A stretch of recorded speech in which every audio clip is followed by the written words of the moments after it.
Hello my sweet and lovely viewers, তো কেমন আছো তোমরা সবাই? আশা করি প্রত্যেকে অনেক অনেক ভালো আছো। আজকে আমরা চলে এসেছি নতুন আর একটি ইনফরমেটিভ ভিডিও নিয়ে। তো আজকের ভিডিওতে আমরা কথা বলবো মাসিকের কতদিন পর সহবাস করলে খুব তাড়াতাড়ি অর্থাৎ দ্রুত প্রেগনেন্ট বা গর্ভবতী হওয়া যায়, সেই বিষয়ে আজকের আলোচনা প্রথম থেকে শেষ পর্যন্ত থাকার অনুরোধ রইল। অবশ্যই থাকতে হবে, এতে করে কিন্তু আপনারা বেসিক কিছু ইনফরমেশন আমার থেকে পেয়ে যাবেন। তো প্রাথমিকভাবে পিরিয়ডস হয়ে যাওয়ার পরে ম্যাক্সিমাম সব চ্যানেলেই দেখি কম বেশি বলে ওভিলিউশন ডেটটা কিন্তু আপনাদের কাউন্ট করতে হবে। অবশ্যই ওভিলিউশন ডেটটা আপনাদের বুঝে নিতে হবে যে একটা নারীর কবে ওভিলিউট করছে। ওভিলিউট অর্থাৎ তার শরীর থেকে কোন দিন ডিম্বাণু নিঃসরণ হচ্ছে। তো সেই দিনের কাছাকাছি বা আগে বা পরে কিন্তু আপনাদের ইন্টিমেট হতে হবে, অর্থাৎ শারীরিকভাবে সম্পর্ক তৈরি করতে হবে। এতে করে কিন্তু আপনারা খুব সহজেই প্রেগনেন্ট হতে পারবেন।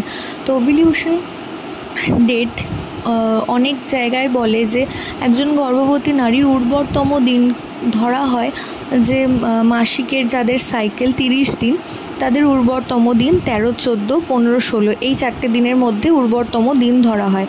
কিন্তু না, যাদের সাইকেল 28 দিন বা 30 দিন, তারা কিন্তু তার অনেক দিন আগেই অনেক তাড়াতাড়ি তারা ওভিলিউট করে ফেলেন।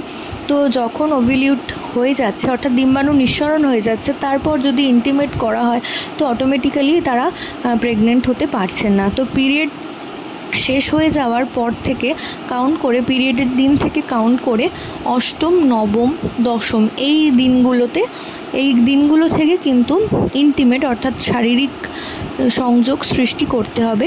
এবং এর ফলে কিন্তু আপনারা ওভিলিউশন দিনের মধ্যে কিন্তু যদি স্পাম আপনাদের শরীরে পৌঁছে যায়, তো ক্রোমোজোমের যদি সেই সময় XY ক্রোমোজোম মিলে যায় বা XX ক্রোমোজোম মিলে যায়, এতে করে কিন্তু আপনারা সহজেই প্রেগনেন্ট বা যারা গর্ভবতী হতে চাইছেন তারা কিন্তু সহজেই হতে পারবেন। তো আশা করছি ভিডিওটা কিছুটা হলেও কাজে আসবে। অবশ্যই ওভিলিউশনের দিনটা কাউন্ট করুন। কাউন্ট করে পিরিয়ডস যেদিন থেকে শুরু হচ্ছে সেই দিন থেকে কাউন্ট করে অষ্টম, নবম, দশম এই দিনগুলোতে আপনারা ইন্টিমেট হওয়ার চেষ্টা করুন। এবং অষ্টম দিন থেকে টানা 16 দিন একদিনের গ্যাপিং দিয়ে কিন্তু আপনারা ইন্টিমেট হতে হবে। তো আশা করছি ভিডিওটা কাজে আসবে। প্রত্যেকে ভালো থাকুন, সুস্থ থাকুন এই কামনা করে ভিডিও এখানেই শেষ করছি। নমস্কার।